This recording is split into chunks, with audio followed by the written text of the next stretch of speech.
Maka mulailah kita berdakwah.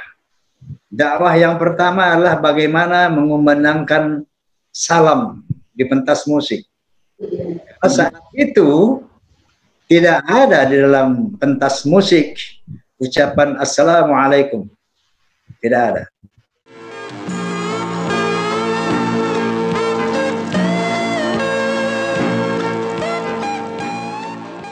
Jadi bicara tentang perjalanan 50 tahun Soneta Group, tentu karena konfirmasi penonton kita ini Pak Haji banyak sekali dari akademisi, banyak profesor yang menonton acara kita ini, teman-teman Polsa dari seluruh DPW juga nonton, DPC juga nonton, ingin tahu sejauh mana perjalanan Soneta yang saat itu kita tahu berdarah-darah. Sejak Soneta dibentuk 11 Desember 1970 dan ada bendera The Voice of Muslim sebagai musik dakwah, tidak mudah, berdarah-darah, bahkan sekedar mengucapkan Assalamualaikum saja berisiko nyawa saat itu. Perlu masyarakat Indonesia mengetahui sejarah itu Pak Haji. Monggo Pak Haji diceritakan Pak Haji. Baik. Jadi awal saya mendeklarasikan Soneta dulu The Sound of Muslim ya. Kemudian mungkin jadi sound itu sebaiknya Voice of Muslims. Itu tanggalnya adalah 13 Oktober tahun 1973. Itu karena ada satu saat itu ada satu keresahan di dalam hati saya di dalam bermusik ini. Saat itu kenapa kalau main musik ini harus pertama tarikus sholat, harus nggak sholat gitu. Yang kedua kenapa harus drunk? Semua musik itu harus mabuk-mabukan gitu. Yang ketiga, kenapa harus pergaulan bebas gitu. Nah ini yang menjadi keresahan saya. Akhirnya dalam tiap sholat saya, dalam sujud-sujud terakhir saya berdoa, ya Allah, seandainya musik ini hanya memperlebar jalanku ke neraka, tolong dicabut bakat saya ini. Tapi seandainya passion yang kau berikan, bakat yang kau berikan, talenta yang kau hembuskan ke dalam dadaku ini bisa membawaku kepada keridhaanmu, tolonglah bimbing saya. Itu doa saya selalu. Dan itu selalu berkecamuk dalam jiwa saya. Kalau main musik seperti ini harus meninggalkan sholat, harus mabuk-mabukan, harus bergaul dengan bebas. Saya menjadi resah dan mau mundur dari dunia ini. Akhirnya saya bertekadlah, saya kumpulkan itu 7 orang personil Soneta yang saya katakan formasi pertama. Saya nyatakan sikap saya. Ini sesuatu saat itu yang memang tidak pernah muncul di dalam seorang seniman ya saat itu. Saya bilang sama mereka bahwa apa yang saya katakan tadi, kalau bermusik seperti ini saya mau berhenti main musik. Sekarang saya bertekad saya akan membuat musik ini menjadi satu media dakwah, menyeru umat amar ma'ruf wa nahi munkar melalui musik. Nah, oleh karena itu saya bertekad mulai detik ini tidak ada lagi yang namanya tarikus sholah, tidak ada yang namanya drunk, tidak ada lagi yang namanya segala macam.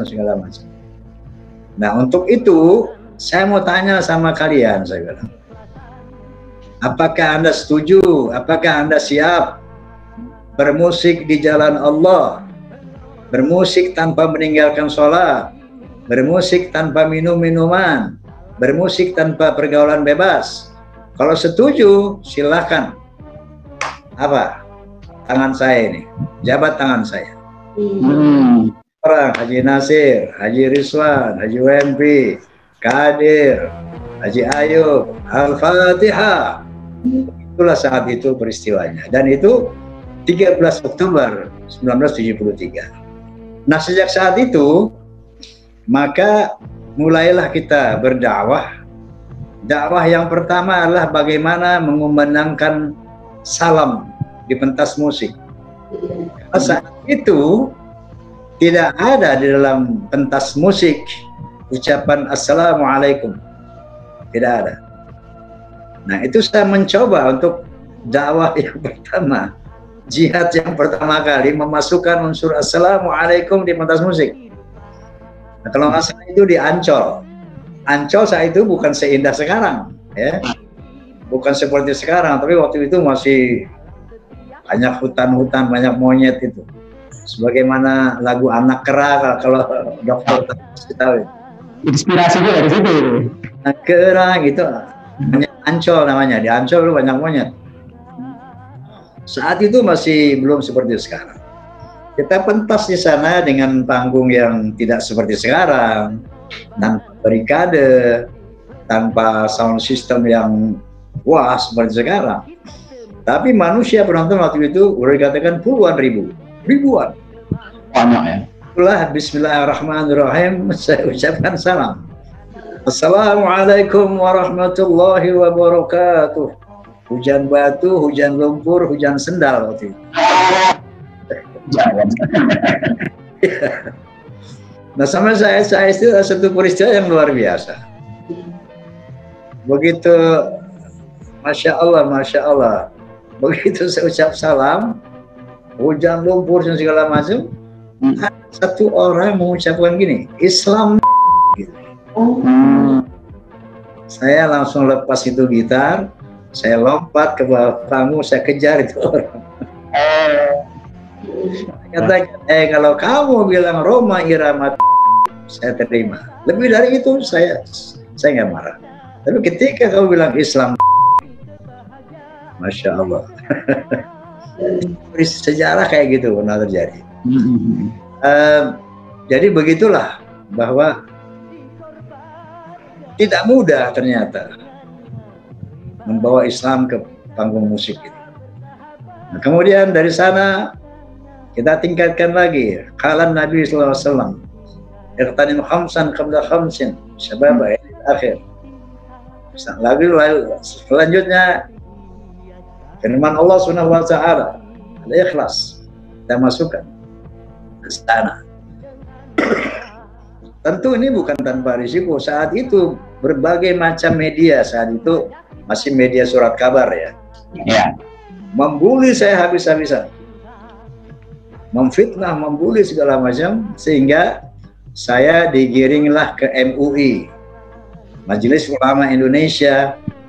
Saat itu berkantor di Masjid Agung Kebayoran baru. Kalau nggak salah kiainya untuk Kiai Haji Syukri Ghazali. Disidanglah saya itu di Majelis Ulama Indonesia. Dihadiri oleh para ulama, para wartawan. Ditanya sama Kiai Syukri Ghazali almarhum. Saya mendengar kamu mendendangkan ayat-ayat Al-Quran. Kamu menjual agama melalui musik. Coba seperti apa? Berikan satu contoh yang kamu mendendangkan Al-Quran.